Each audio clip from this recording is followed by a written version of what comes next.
নুরানি বিছানা বিছায়া নবী গুণ কথা।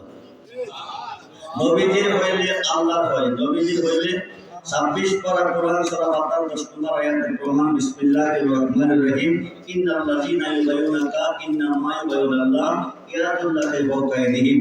আরব দেশে হুদায়বিয়া নামক স্থানে একটা বড়ি গাছের তলে বসাইয়া 1400 সাহাবীকে নবীজির হাতে নিচে বায়াত করাইয়া ইন্নাল্লাযীনা ইউবাইয়ুনাকা আল্লাহ কো হে দোস্ত যারা আপনার হাতে কাঁধ দিয়ে বায়াত নিচে ইন্নামা ইউবাইয়ুনাল্লাহ তারা আমার হাতে বায়াত নিচে ইয়াদুল্লাহি ফাওকা আইদিহিম তারা আমি আল্লাহ হয়ে গেছি। বলুন সুবহানাল্লাহ। তো নবীর আল্লাহ হইতে গেলে নবীর হইতে হবে, আর নবীর হইতে গেলে মুর্শিদের হইতে হবে। যারা এখনো বায়াত করেন নাই তাড়াতাড়ি বায়াত নেন, নিঃশ্বাসে বিশ্বাস নাই, মরে গেলে উপায় নেই। যার পীর নাই তার পীর হলো শয়তান। আবার আছে কি দিয়া হচ্ছে তা বলো, মোরগ দিয়া না গরু দিয়ে, মোরগ দিয়ে